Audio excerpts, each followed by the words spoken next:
Bizarre Brain Comics.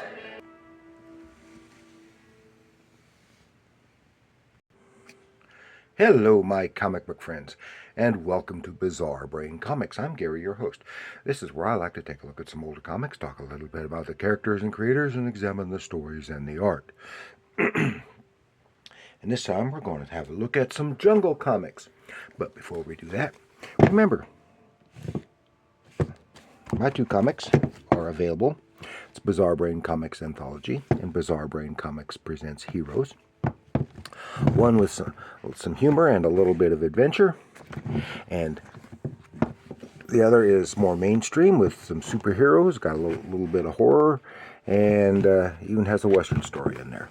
And they're both available for $7.99 online at Amazon, Barnes & Noble online store, other online outlets. The easiest way to find it is just to Google the titles, and a link will come right up.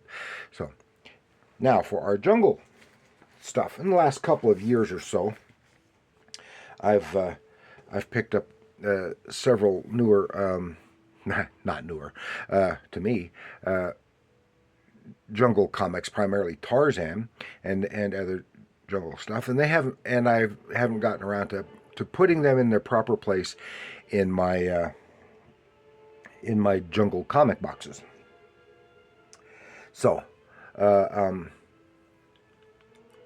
thought, even though some of them have been shown briefly before in haul videos,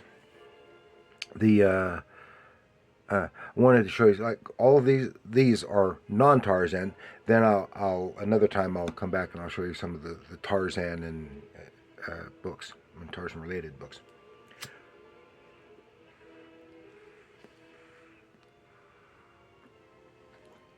So,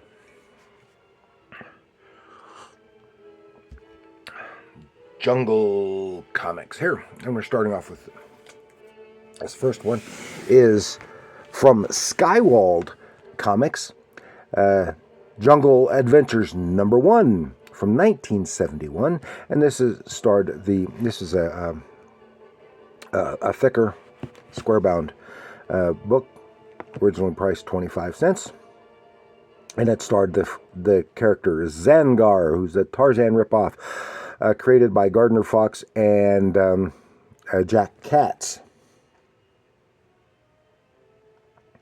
And it's in 1971. So these are all of these are, or mostly are, Bronze Age, and with a couple that aren't. So, and of course, Zangar. I did a whole episode on another Zangar, featuring Zangar from a later issue. They only had a total of 3 or 4 issues of this title, and of course it featured some great artwork by Jack Katz for our lead character, lead title, and lead story. That's what I'm trying to say. Oh yeah, look at that. Some nice stuff. And then after that, it all featured reprint stories from the 40s and 50s Jungle stuff. This is what was her name? I can't find it. Oh, Tonda. Yeah, Tonda. I know what Tonda. And I'm not sure who this artist is.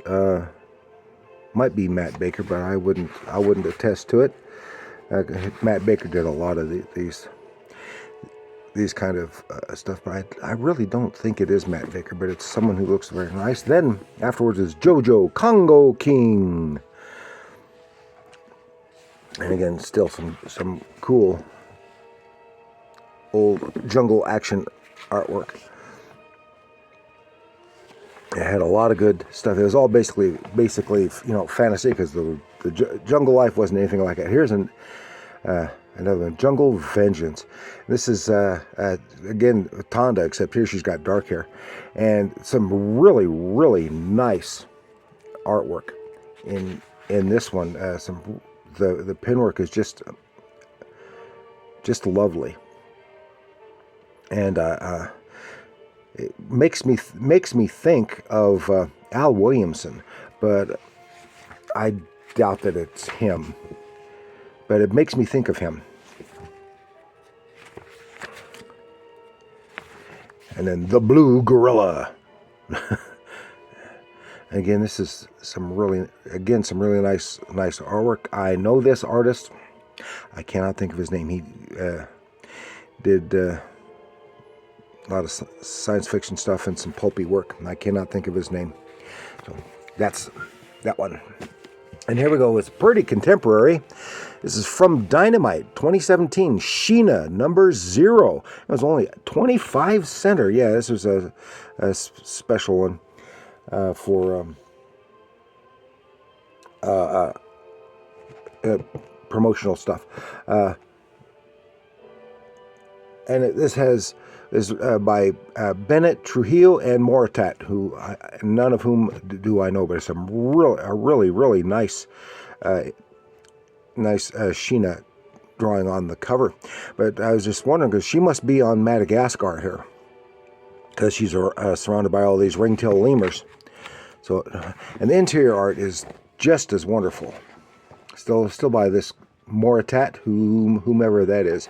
It's in the Amazon. Since when is Sheena in the Amazon? Unless she's traveled. Because Sheena's supposed to be in Africa. And a couple of more illustrations of Sheena, backup drawings. Ooh.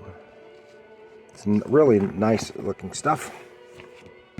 And here we have from AC Comics, Jungle Girls number 2 from 1989. This and this features Nyoka, the Jungle Girl, Cave Girl, and Tara. And this starts off with, one has photos from when dinosaurs ruled the earth.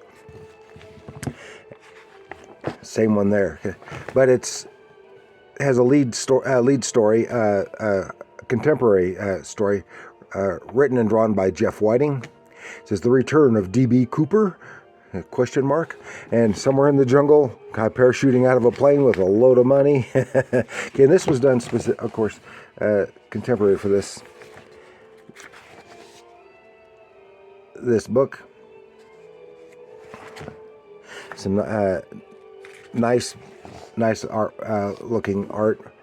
Not the best, not the worst, but nice looking.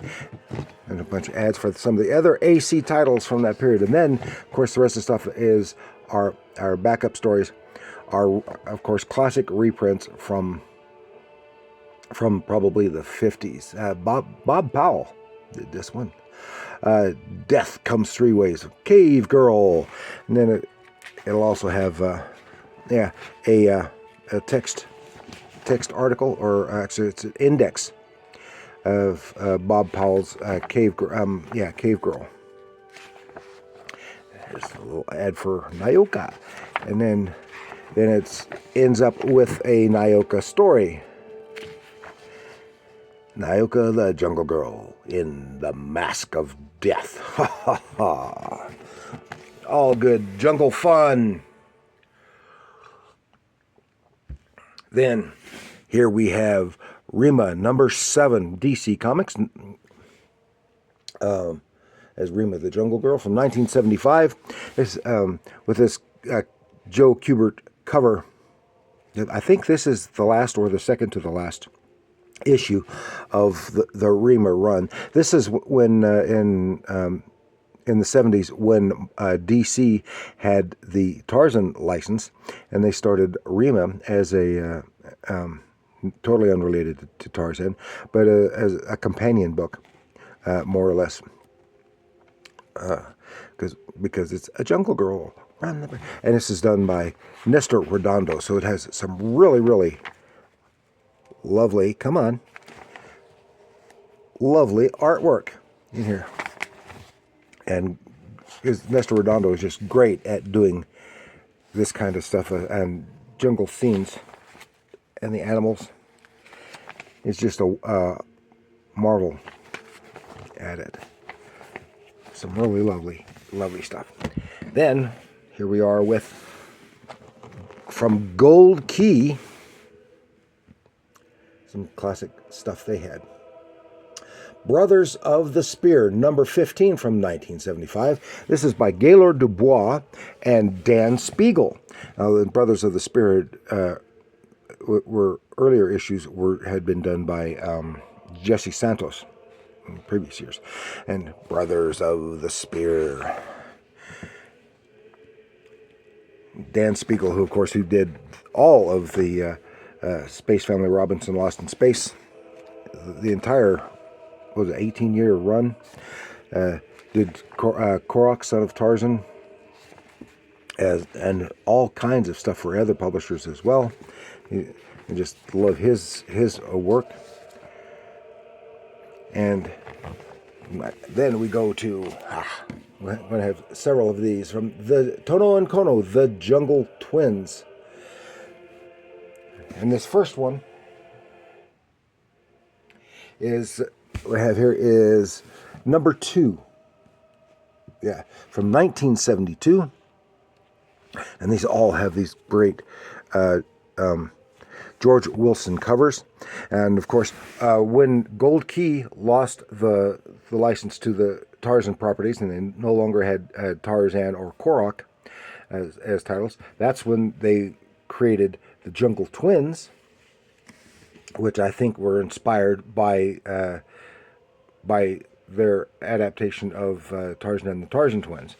And also, when Brothers of the Spear got their own title, because they had previously been a backup in issues of Tarzan and Korok. So, Tono and Kono, the Jungle Twins, issue number 2, Gaylord Dubois, and these are all drawn by Paul Norris. And of course, nice stuff. Paul Norris, of course, had prior to that had been doing the Tarzan title for a few years, and he's done a whole variety of things. Of course, he did work on their mystery titles, and he goes way back. Did Jungle Jim comic strip for a time, and he is co-creator of the original version of Aquaman in the Golden Age. And he has some really nice, some lovely line work, and just overall nice illustration that he could do here. And that's issue number 2. Then we have issue number 10, Tono and Kono. And one of the, of course, none of these shows it very well. This one's probably it doesn't show that at all. It got so that, they're jungle twins. They're identical twins. They look just alike. Inside, the only way you can tell them apart is because one of them, and I can never remember which is which, one of them wears the heart-shaped locket, which had been left to them by their mother, I think is what it is. And that is the only way you can tell them apart inside. Oh, that's cool. But The Land Where Time Stopped. I think I did an episode on this. No, it wasn't this one. Anyway, you can't see it on this one. But then on the covers, the way to tell them apart is one wore a red loincloth and one wore a blue loincloth. And I wish they had carried that through inside, because they still would have been just as mixed up inside. But then the readers could at least tell, more easily tell which is which. And another one, this is number 14 from 1975, The Garden of the Gods. And they all have these wonderful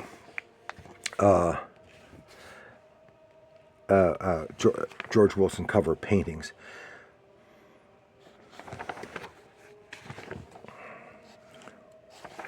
Just some really nice, and the Jungle Twins kind of veered off more into science fiction than other jungle stories usually did.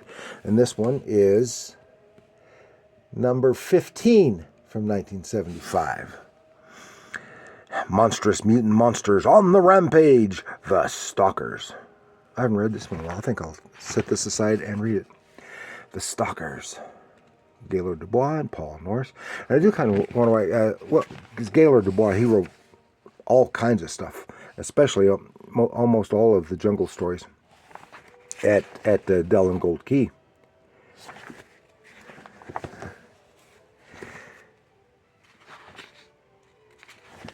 He just wrote so much of it, and he could just crank out stories, and they're all well crafted.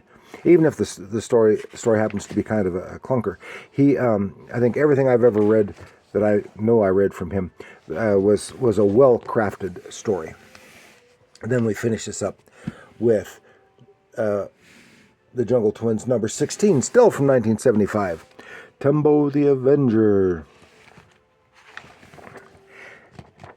Now it's got a Comics and Comics, Fairfield, Sacramento. Oh, that's where this came from. Tembo the Avenger. There's this white ape, and and they are friends of all the animals. They're basically, even though they were raised by a native tribe, they have some slight telepathy apparently, which helps enable them to communicate more fully with the animals, and they live in the jungle with the animals. And now if I can just get...